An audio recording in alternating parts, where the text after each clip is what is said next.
আজকে আমি আপনাদের সাথে চিংড়ি মাছ দিয়ে গাঁটি কচুর তরকারি রান্না করে দেখাচ্ছি। নমস্কার, কেমন আছেন সবাই? আমি জলিস কিচেন অ্যান্ড স্ট্রিট ফুডে আপনাদেরকে স্বাগত জানাই। এই রেসিপিটা রান্না করার জন্য আমি এখানে গাঁটি কচু নিয়েছি আর আলু নিয়েছি। বর্ষাকালে ভালো গাঁটি কচু পাওয়া যায়। এগুলোকে আমি ভালো করে কেটে নিয়েছি। দেখুন, এখানে ছোট ছোট চৌকো করে আমি কেটে নিয়েছি।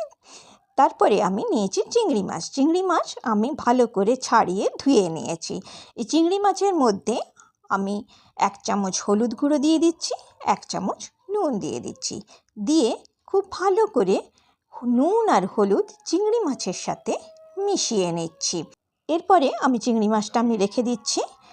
গ্যাস অন করেছি, গ্যাস অন করে আমি কড়াই চাপিয়েছি, তার মধ্যে আমি সর্ষের তেল দিয়ে দিচ্ছি।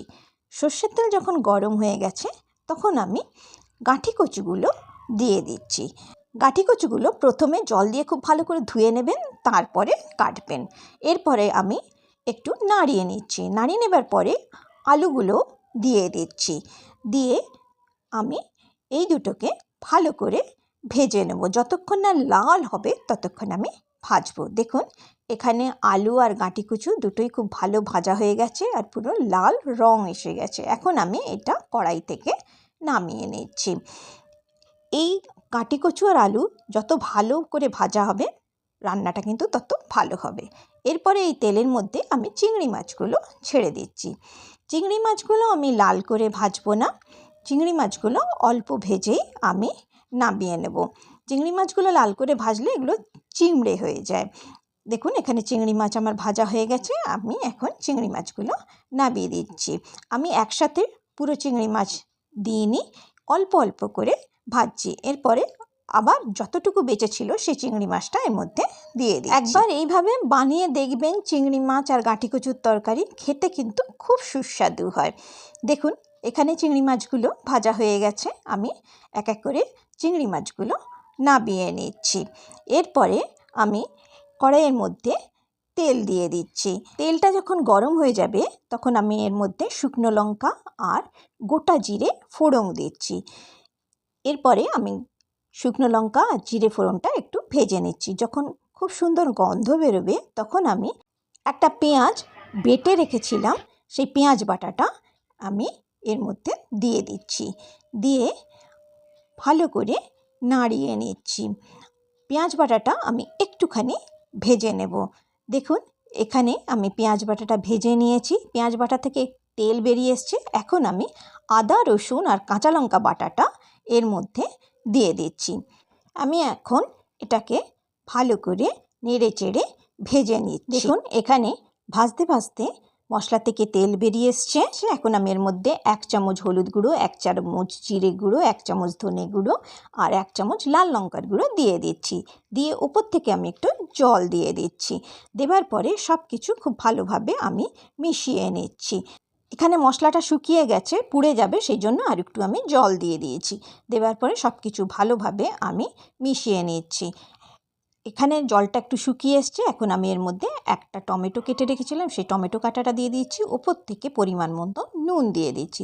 তারপর আমি সব কিছু ভালোভাবে একটু নেড়ে নিচ্ছি। এরপরে আমি এটাকে ঢাকা দিয়ে 5 মিনিটের জন্য রেখে দিয়েছিলাম। 5 মিনিট পরে আমি ঢাকা খুলেছি। দেখুন, এখানে টমেটো আর মশলাটা ভালো করে ভাজা এখনও হয়নি, সেই জন্য আমি আবার এটাকে ঢাকা দিয়ে 3 মিনিটের জন্য রেখে দিয়েছিলাম। 3 মিনিট পরে আমি ঢাকনা খুলেছি। এইখানে তেল বেরিয়ে এসছে, টমেটোটাও গলে গেছে। আর একটু ভাজতে হবে, একটু হাতে সময় নিয়ে এই মশলাটা ভাজতে হয়। যত ভালো ভাজা হবে তরকারিটা কিন্তু খেতে তত ভালো হবে। এখানে আমার মশলাগুলো ভালোভাবে ভাজা হয়ে গেছে। এখন আমি এর মধ্যে আলু আর গাঁটি কচুটা দিয়ে দিচ্ছি। দিয়ে সব কিছু ভালোভাবে কষিয়ে নিচ্ছি। ভালোভাবে কষিয়ে নেবার পরে আমি এর মধ্যে পরিমাণ মতন জল দিয়ে দিচ্ছি। যতখানি আপনারা ঝোল খাবেন সেই হিসাবে জল দেবেন। আমি এখানে অল্প প্রথমে জল দিয়েছিলাম, তারপর আর একটু নাড়িয়ে আবার জল দিয়ে দিয়েছি।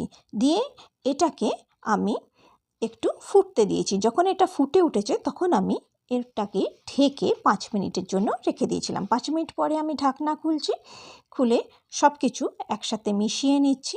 মিশিয়ে নেবার পরে আমি এখন দেখে নেব সব কিছু সেদ্ধ হয়েছে কিনা। এখানে আলু, গাঁটি কচু সব কিছু কিন্তু খুব সুন্দরভাবে সেদ্ধ হয়ে গেছে। এখন আমি এর মধ্যে চিংড়ি মাছ ভাজাটা দিয়ে দিচ্ছি। চিংড়ি মাছ ভাজাটা দিয়ে দেওয়ার পরে সব কিছু আমি খুব ভালোভাবে মিশিয়ে নিচ্ছি। আজকের রেসিপিটি যদি আপনাদের ভালো লেগে থাকে তাহলে নিশ্চয়ই আমার চ্যানেলটিকে সাবস্ক্রাইব করবেন, বন্ধুদের সাথে শেয়ার করবেন, আর একটি লাইক নিশ্চয়ই করবেন। এখানে আমার জল একটু কমে গেছিলো, তাই অল্প জল দিয়ে দিয়েছি। দেবার পরে এটাকে ঢেকে 2 মিনিটের জন্য রেখে দিয়েছিলাম। 2 মিনিট পরে আমি ঢাকনা খুলেছি, খুলে সব কিছু একসাথে মিশিয়ে ওপর থেকে আমি গরম মশলার গুঁড়ো দিয়ে দিচ্ছি। তৈরি হয়ে গেল চিংড়ি মাছ দিয়ে গাঁটি কচুর তরকারি। এই রেসিপিটা আপনারা ভাত, রুটি, পরোটা সব কিছুর সাথেই খেতে পারেন। একবার ঘরে বানাবেন, তারপরে দেখবেন এই রেসিপিটা বারবার সবাই খেতে চাইবে।